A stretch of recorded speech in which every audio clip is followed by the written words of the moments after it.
एक मित्र ने लिखा है, दो बातें आपसे स्पष्ट करना चाहता हूं। प्रथम, आप कहते हैं स्वप्न देखना छोड़ दें। स्वप्नों में खोना नहीं है। अनुभूति में ऐसा आया है, अपितु महापुरुषों ने भी इशारों से यह संकेत दिया है कि जब किसी आदत को छोड़ने का उपाय किया गया है, वो छूटने के बजाय और तृष्णा पैदा करती है, और जो समय आने पर स्वयं छूट जाए तो सदैव के लिए छूट जाती है।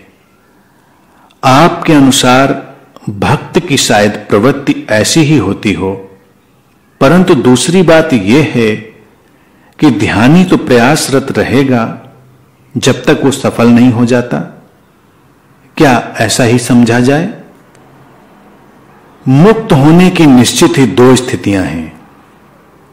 सब कुछ स्वाभाविक ढंग से चलने दिया जाए और समय आने पर फल पक जाता है और गिर जाता है।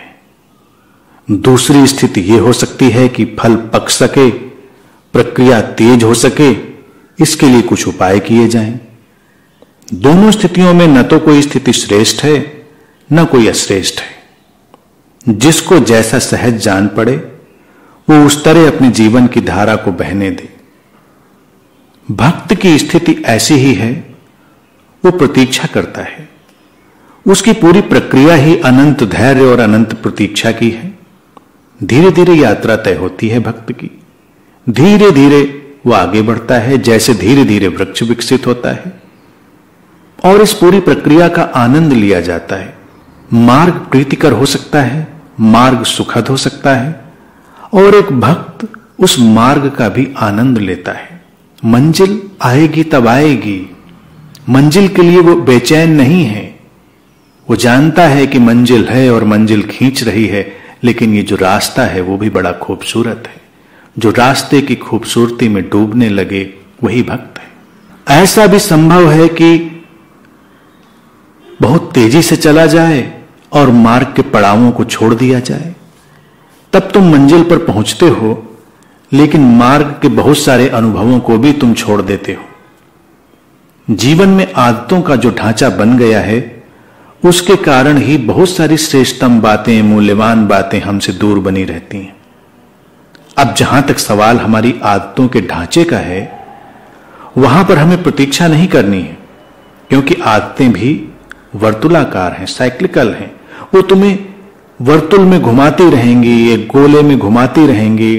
तुम उसी पुनरावृत्ति को बार बार किए चले जाओगे, और शायद वो वक्त ना आए जब वो परिपक्व हों और गिरें। तंद्रा और गहरी तंद्रा में ले जाती है, बेहोशी और गहरी बेहोशी में ले जाती है, जड़ता और गहरी जड़ता में ले जाती है।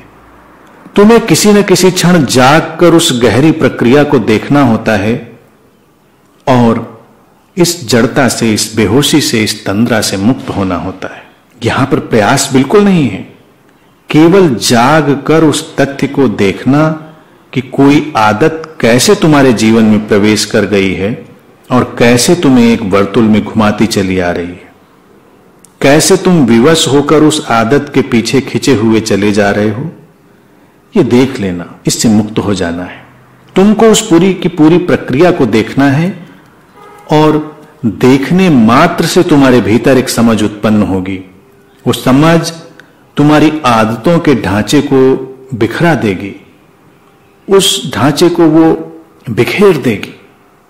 तुम्हें कुछ करना नहीं है, तुम्हें बस सारे कोलाहल के बीच में जाग जाना है, आंखें खोलकर देखना है। तुम क्यों कुछ विशेष किस्म के ढांचों को अपने जीवन में जीते चले जाते हो? तुमने उस जीने के लिए क्या निवेश किया है, क्या इन्वेस्टमेंट किया है? तुमने उसमें क्या क्या लगाया हुआ है? तुम्हारी इच्छाओं, तुम्हारी वासनाओं की जो पूंजी उसमें लगी है, तुम्हें उसे देखना होगा। चाहे वो कोई भय हो या कोई लोभ हो, वही तुम्हें इस ढांचे से जोड़े हुए हैं।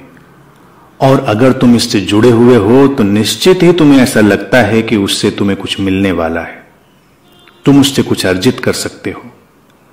अगर उस ढांचे को तुम छोड़ते हो, उससे बाहर होते हो, तो उससे तुम्हारा कुछ खो जाएगा, ऐसा तुम्हें लगता है। और यही बात स्वप्नों से बाहर आने की है, स्वप्नों को छोड़ने की है। स्वप्नों से जब तुम बाहर होते हो, न तुम्हारा कुछ खोता है, न तुम्हारा कुछ छूटता है। हां, तुम बाहर आकर आश्चर्यचकित अवश्य होते हो और प्रमुदित भी होते हो कि अभी तक तुमने अपने को ऐसे क्यों नहीं देखा था। एक सपने की दुनिया में तुम किस तरह खोए थे और किस तरह तुमने उसे वास्तविक मान लिया था, यह देखकर तुम आश्चर्यचकित रह जाते हो। जब सपनों से तुम बाहर आते हो तो देख पाते हो कि जीवन का नियंत्रण तुम्हारे हाथ में था, लेकिन तुम स्वप्न में खोए थे। उस स्वप्न ने तुम्हारे चारों ओर बड़ा सुंदर संसार रचा था, लेकिन वो महज स्वप्न है, वो स्वप्न ही था। इसीलिए किसी भी भय की या लोभ की बात को सोचें, समझें और देखें। वहां कुछ पाने या खोने के लिए नहीं है। तुम्हारी आदतें तुम्हारे पूर्व अनुभवों से बनी हैं।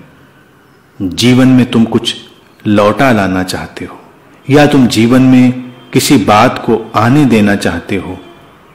सुंदर बात है तो तुम उसे बार बार चाहते हो, और असुंदर घटा है तो तुम उसे नहीं चाहते। और इसी के बीच में निर्मित होती हैं आदतें। तुम्हारे इसी निषेध और निमंत्रण के बीच आदतें जन्म लेती हैं।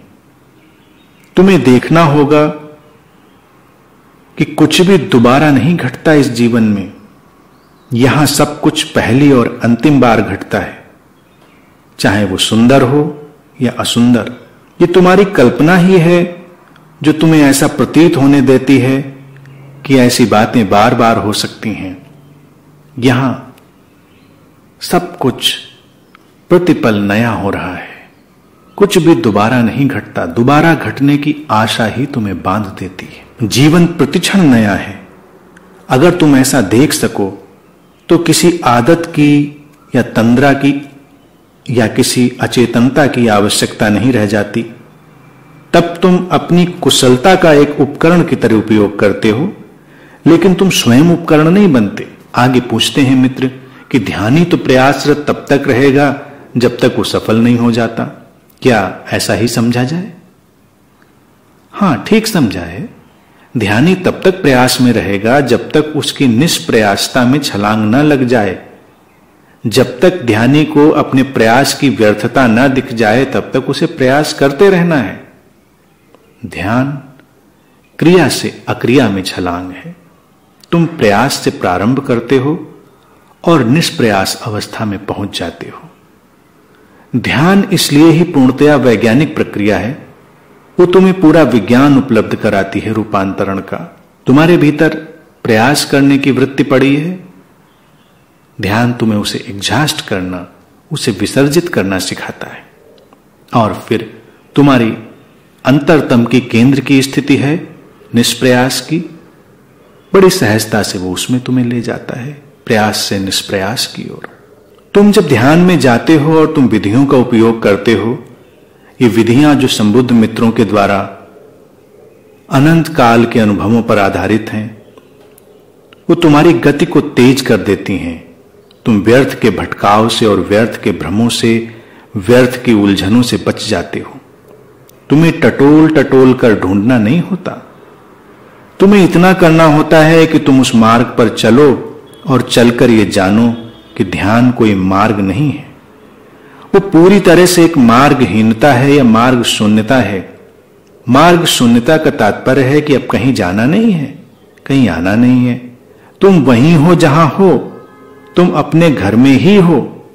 तुम्हें इस बात का स्मरण लाना है, तुम्हें इस बात की केवल स्मृति लानी है। मार्ग होता है कहीं दूर जाने के लिए, मार्ग होता है कहीं भविष्य में किसी मंजिल पर जाने के लिए, लेकिन तुम तो मंजिल पर ही हो। ध्यान में जब हम बात करते हैं मार्ग की, तो यह मार्ग शब्द केवल इशारा होता है। जो क्रिया हम पकड़ते हैं वो क्रिया केवल इशारा होती है कि क्रिया के माध्यम से तुम उस तल पर पहुंचो जहां पर कोई क्रिया नहीं होती। और प्रयास से तुम प्रारंभ करो और अपने भीतर के उस तल पर पहुंचो जहां पर सब कुछ निष्प्रयास घटित होता है। तुम अपने भीतर की भगवत्ता को स्पर्श करो जो पूरी तरह निष्प्रयास और अक्रिय है, जहां सब ठहरा हुआ है, जहां परम स्थिरता है और वहीं से सारा सृजन घटता है, वहीं से सारी क्रियाएं जन्म लेती हैं।